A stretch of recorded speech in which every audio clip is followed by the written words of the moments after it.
Transactions పై ICICI bank మీకోసమే మా ఆలోచన. నమస్తే చెల్లెమ్మా, నమస్తే బాబు, నమస్తే పాపా, నమస్తే నమస్తే అక్కయ్య, నమస్తే చెల్లెమ్మా, నమస్తే అన్నయ్య, నమస్తే తమ్ముడు.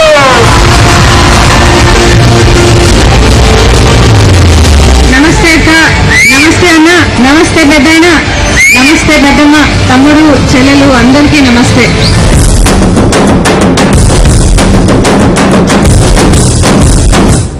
నమస్తే, నా పేరు కల్పన. అనంత పల్లెలు జగనన్నను గుండెల్లో దాచుకున్నాయి. అనంత మనసులు అంతులేని అభిమానంతో పాదయాత్రలో పాల్గొంటున్నాయి. హృదయం సాక్షిగా ప్రమాణం చేసుకున్న అనంత అన్నలు, తమ్ముళ్లు, సోదరీమణులు పాదమై ముందుకు సాగుతున్నారు. వైఎస్ కుటుంబం కన్నీరును తమ కన్నీరుగా భావించి చేతుల్లో చెయ్యి వేసుకుని కదులుతున్నారు. మహానేత కుటుంబానికి అండగా ఉంటామంటూ నినదించి నింగికి వినపడేలా నినాదాలు చేస్తున్నారు. ఒక వృద్ధుడు ప్రజాక్షేత్రంలో అధికార విపక్షాలనే మట్టి కరిపిస్తామంటే ఓ వృద్ధురాలు ఎన్ని కష్టాలు వచ్చాయమ్మా అంటూ కన్నీళ్లు పెట్టుకుంది. చేతులు వణుకుతూ నడవలేని పరిస్థితుల్లో కూలి పనులకు వచ్చిన ముసలమ్మను చూసిన షర్మిల చలించిపోయారు. ఇక అనంత ఆదరణలోని మరో ప్రజాప్రస్థానం స్పెషల్ ఎడిషన్లోకి వెళ్దాం. నమస్తే అక్కయ్య, నమస్తే చెల్లెమ్మా, నమస్తే బాబు, నమస్తే పాపా, నమస్తే నమస్తే అక్కయ్య, నమస్తే చెల్లెమ్మా, నమస్తే అన్నయ్య, నమస్తే తమ్ముడు.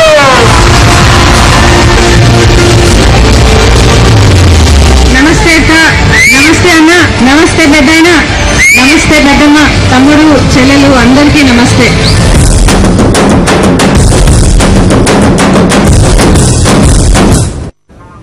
తెలుగుదేశం పార్టీ అవిశ్వాసం పెడితే దానికి వైఎస్సార్ కాంగ్రెస్ పార్టీ మద్దతిస్తోందని చెప్పారు వైఎస్ విజయమ్మ. రాష్టంలో కాంగ్రెస్ ప్రభుత్వానికి చంద్రబాబు నాయుడే సలహాదారన్నారు. ఈ ప్రభుత్వం చంద్రబాబు బాటలో నడుస్తోందన్నారు. బాబు అవిశ్వాస తీర్మానం పెట్టమంటే ఎందుకు పెట్టడం లేదని ప్రశ్నించారు విజయమ్మ. ఎందుకంటే అంతకు ముందు పెట్టింటే చిరంజీవి కలవకపోతే కాంగ్రెస్ పార్టీ పడిపోతుందని చిరంజీవిని కాంగ్రెస్ పార్టీతో కలిపిన తర్వాత అవిశ్వాస తీర్మానం పెట్టడం జరిగింది. ఇవాళ అవిశ్వాస తీర్మానం పెడితే వైఎస్ఆర్ కాంగ్రెస్ పార్టీ దానికి సపోర్ట్ చేస్తుందని సభాముఖంగా చంద్రబాబు నాయుడు గారికి తెలుపుతున్నాం. కానీ ఎటువంటి మాట జవాబు లేదు ఆయన. మరి ఇటువంటి పరిస్థితుల్లో మనం జగన్ బాబు తొందరగా వస్తాడైనా ఆయన వచ్చిన తర్వాత ఆయన నేతృత్వంలో మరలా మనం కొత్త ప్రభుత్వం రాజశేఖర రెడ్డి గారి సువర్ణయ్య గారిని మళ్లీ మనం తెచ్చుకుందాం. కేసులు పెట్టినా జగన్ చెల్లించలేదని వైఎస్ విజయమ్మ చెప్పారు. కేసుల గురించి ఆలోచించకుండా ప్రజల మధ్యనే ఉన్నారని తెలిపారు. ఉప ఎన్నికల సమయంలో అన్యాయంగా అరెస్ట్ చేశారన్నారు. సాక్షులను ప్రభావితం చేస్తాడు అని చెప్పి తీసుకెళ్లి పెట్టడం జరిగింది. వాళ్ళ భయం సాక్షులను ప్రభావితం చేస్తాడని కాదు, మిమ్మల్ని ప్రభావితం చేస్తాడని చెప్పి వాళ్ళకు భయం.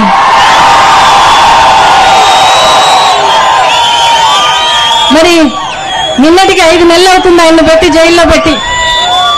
ఏ రోజు మనం బెయిల్కు పెడతామో ఆ రోజు ఛార్జ్షీట్లని, అనుబంధ ఛార్జ్షీట్లని ఇట్లా పెట్టి ఇబ్బందులు పెట్టడం జరుగుతూ ఉంది. తెలుగుదేశం పార్టీ, కాంగ్రెస్ పార్టీ ఇద్దరు కుమ్మక్కై మరి అన్ని దానిలోనూ కోర్టుల దాకా వెళ్లడంలోనూ కుమ్మక్కయ్యారు. మరి అదేవిధంగా ఎమ్మెల్సీ ఎలక్షన్లలో కుమ్మక్కయ్యారు. మరి అలాగే ఎమ్మెల్యే ఎలక్షన్స్ లో, బై ఎలక్షన్స్ లో కూడా కుమ్మక్కయ్యారు. ఒక చోట తెలుగుదేశం పార్టీ, కొన్ని చోట్ల కాంగ్రెస్ పార్టీ డిపాజిట్ లాస్ చేసుకోవడం జరిగింది. మరి అట్లాగే అన్ని దానిలో కూడా మొన్న కూడా చిదంబరం దగ్గరికి పోయి తెలుగుదేశం పార్టీ వాళ్ళు ఎంపీలు పోయి బెయిల్ రేపు వస్తుందనంగా మనమందరం పూజలు చేస్తా ఉన్నాం. ఆయన వస్తాడని నమ్మకంతో ఉన్నాం మనం. కానీ తెలుగుదేశం పార్టీ ఎంపీలు పోయి చిదంబరం గారిని కలిసి మరి సాక్షుల ముందు జప్తు చేయమని చెప్పి అడగటం జరిగింది. అడిగిన తడువే 2-3 గంటల లోపలనే, 4 గంటలకు పోయి అడిగారు, 6-6:30 గంటల లోపలనే సాక్షి ఆస్తుల మీద జప్తు చేయడం జరిగింది. మరి ఇలాంటి ఇన్ని ఇబ్బందులు పెట్టినా కూడా ఆయన జైల్లో ఉన్నా కూడా మీ గురించి ఆలోచన చేస్తా ఉన్నాడు, మీ గురించే తపన పడతా ఉన్నాడు. ఈ రోజు పాపను కూడా, షర్మిలమ్మను కూడా మీ దగ్గరికి ఆయన పంపించాడు. ధైర్యం చెప్పండి అని చెప్పి పంపించడం జరిగింది.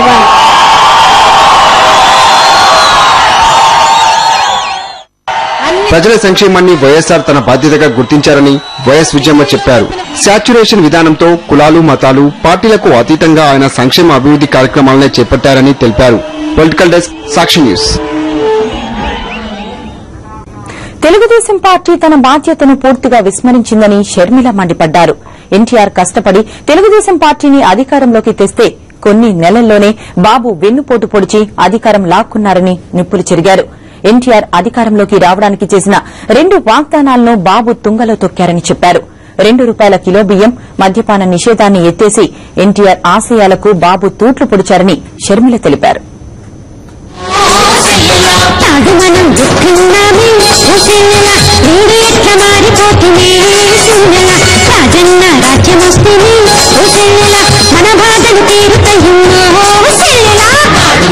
చంద్రబాబు పాదయాత్ర అంటూ కొత్త డ్రామాకు తెరతీశారని విమర్శించారు షర్మిల. గ్రామాలను శ్మశానాలుగా మార్చిన ఘనత బాబుదన్నారు. చంద్రబాబు నాయుడు గారు ఇప్పుడు మళ్లీ పాదయాత్ర అంటూ కొత్త డ్రామాను చేస్తున్నారు. ఒకప్పుడు ఈయన గారు గ్రామాలను శ్మశానాలుగా మార్చాడు. మళ్లీ అదే ఊర్లోకెళ్లి వాళ్ళ కాళ్ళు చేతులు పట్టుకొని క్షమాపణలు అడిగినా ఈయన పాపం పోదు. మళ్లీ ఆయనకు అధికారం కట్టబెట్టాలట, మళ్లీ ఆయన నమ్మాలట, ఆయనను ముఖ్యమంత్రిని చేయాలట. ప్రజలు అమాయకులు కాదు, ఆయన అనుకుంటున్నట్టు పిచ్చివారు అంతకంటే కాదు. వారికి బాగా అర్థమవుతుంది చంద్రబాబు నాయుడు గారి డ్రామాలు. అవునా?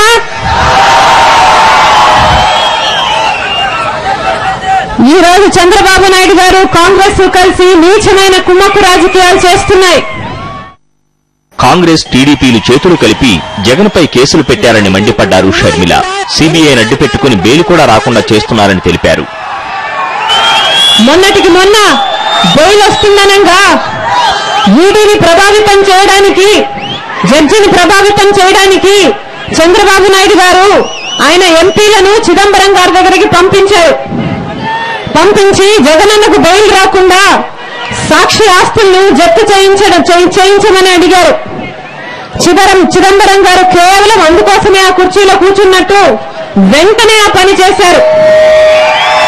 దీన్ని బట్టే అర్థమవుతుంది కాంగ్రెస్ తెలుగుదేశంకు జగనన్న అంటే ఎంత భయమో. వారి లక్ష్యం ఒక్కటే, జగనన్న బయట ఉంటే, మీ మధ్య ఉంటే, మీ సమస్యలకు స్పందిస్తే, మీ హృదయాల్లో స్థానం సంపాదించుకుంటే ఇక కాంగ్రెస్ కు తెలుగుదేశంకు మనుగడ ఉండదని, వారి దుకాణం మూసుకోవాల్సి వస్తుందని, పూర్తిగా 2 పార్టీలు కొట్టుకుపోతాయని తెలుసు.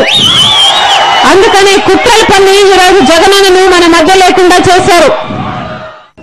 ప్రతి ప్రజా సమస్యకు జగనన్న స్పందించారని షర్మిల చెప్పారు.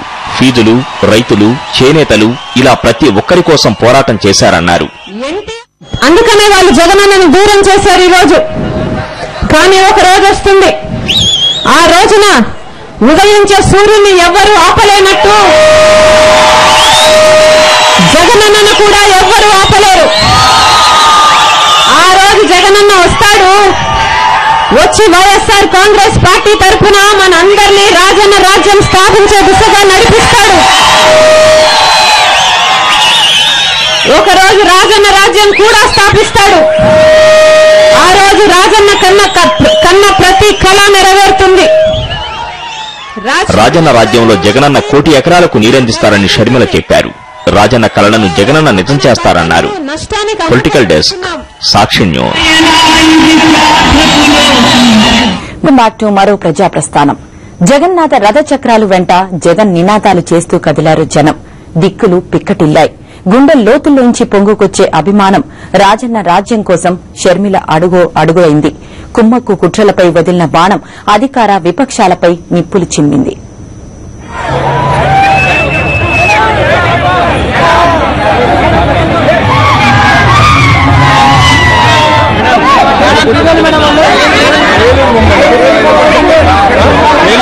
చెట్లు, ఇళ్లు, వాటర్ ట్యాంకులు ఇలా అభిమాన సంద్రంలో మునిగిపోయాయి.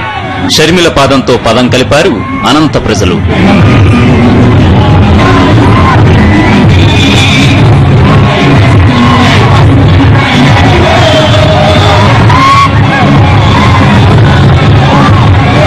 జగనన్న ప్రతినిధిగా వచ్చిన చెల్లెమ్మను అనంతపల్లిలు అక్కును చేర్చుకున్నాయి.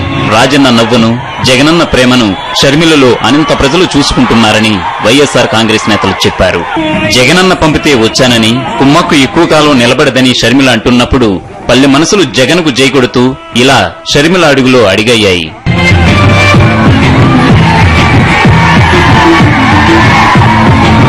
Political desk, Sakshi news. Anantapuram రోడ్లను చూస్తే జన ప్రవాహాన్ని తలపించాయి. 11వ రోజు పాదయాత్రకు విద్యార్థులు భారీ ఎత్తున వచ్చారు. జగన్ నినాదాలతో హోరెత్తించారు.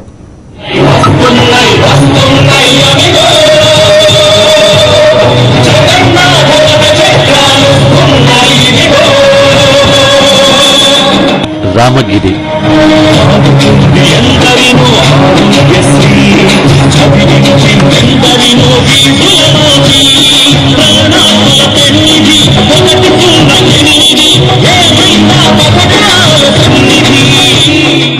కనగానపల్లి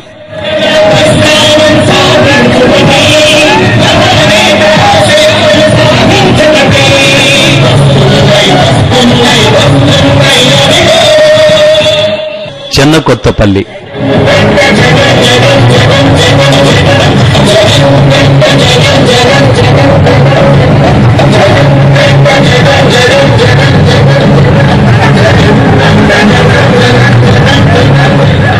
రాప్తాడు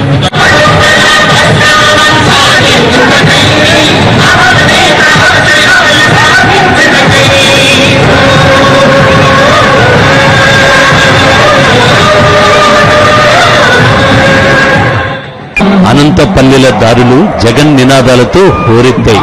అనంతపల్లిలు షర్మిల అడుగులు అడుగై నడిచాయి.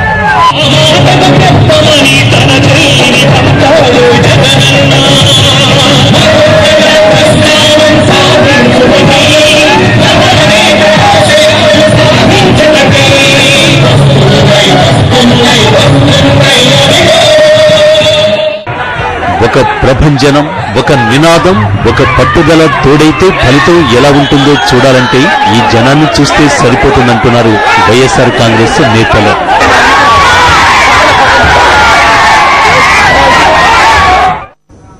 అనంతపురంలోని 2 మంత్రులకు పదవులు అనుభవించే అర్హత లేదని తీవ్రస్థాయిలో మండిపడ్డారు షర్మిల. ప్రజల కష్టాలు చూడకుండా ఏం చేస్తున్నారని ప్రశ్నించారు. 3 ఏళ్లలో మంత్రులు చేసింది ఏమీ లేదన్నారు. వైఎస్ఆర్ కు అనంతపురం జిల్లాపై ప్రత్యేక శ్రద్ద ఉండేదని తెలిపారు.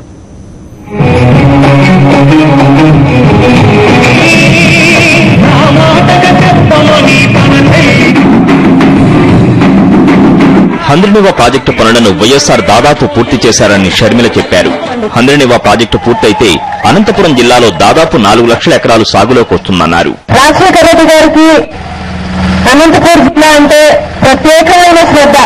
ఎందుకంటే ఇది ఒక కరువు ప్రాంతం కనుక, ఇక్కడ చాలా తక్కువ వర్షపాతం పడుతుంది కనుక, అందుకే జలయజ్ఞంలో ఇక్కడ చాలా లాభం జరగాలని చాలా ముందు చెప్పుతో హంద్రినివా, ఇంకా పెన్నా బ్యాలెన్సింగ్ రిజర్వాయర్ ఇట్లాంటి దానికి చాలా ప్రాముఖ్యం ఇచ్చారు.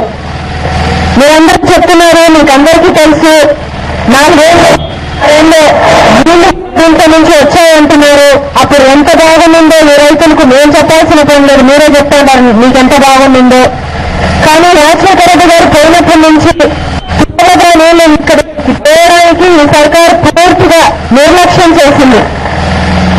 కేవలం వారి నిర్లక్ష్యం కారణంగా 2 సంవత్సరాలుగా దీంట్లో నుంచి నీళ్లు రావడం లేదు. అసలు మీకు 2 మంత్రులు ఉండడం కానీ మీ అధికార పక్షంలో ఎమ్మెల్యేలు ఉండే అర్హత కూడా వీళ్ళకు లేదు. హంద్రినివా ప్రాజెక్ట్ అయితే రాజశేఖర్ 95% పనులు పూర్తి చేసి, ఆ ప్రాజెక్టు కనుక పూర్తయిపోతే 4 లక్షల ఎకరాలు అనంతపూర్లో సాగునీరు, 400 గ్రామాలకు తాగునీరు వస్తుంది. కేవలం 5% పనులు బ్యాలెన్స్ ఉన్నాయి. కనెక్షన్ రేట్లు 3 ఏళ్లుగా అసలు కక్ష సాధిస్తానట్లు చేస్తోంది రైతుల మీద. ప్రజల బాధలను పట్టించుకోని ప్రభుత్వం ఏం ప్రభుత్వం అని షర్మిల విమర్శించారు. మంత్రులు పబ్బం గడుపుకోవడం ఏం బాగాలేదన్నారు. ప్రజాస్వామ్య సూత్రాలకు విరుద్దంగా అధికార విపక్షాలు కుమ్మక్కు కుట్రలకు పాల్పడుతున్నాయని షర్మిల అన్నప్పుడు ప్రజలు అవును అవును అంటూ అరుస్తున్నారు. సమయం వస్తే రాజ్యాంగం కల్పించిన హక్కుతో కుమ్మక్కు కుట్రలకు బుద్ది చెప్పడానికి రెడీ అవుతున్నారు. ప్రజల ఆవేశం ఆలోచనగా మారింది. ఇక్కడే రాష్ట్రంలో జరిగే ప్రతి విషయాన్ని గమనిస్తూ తమ నాయకుడి కోసం ఎదురు చూస్తున్నారు. ఆయన ప్రతినిధిని అక్కున చేర్చుకుంటున్నారు. ఇది అనంత ఆదరణలోని మరో ప్రజాప్రస్థానం స్పెషల్ ఎడిషన్. నమస్తే అక్కయ్య, నమస్తే చెల్లెమ్మ, నమస్తే బాబు, నమస్తే పాపా, నమస్తే నమస్తే అక్కయ్య, నమస్తే చెల్లెమ్మ, నమస్తే అన్నయ్య, నమస్తే తమ్ముడు.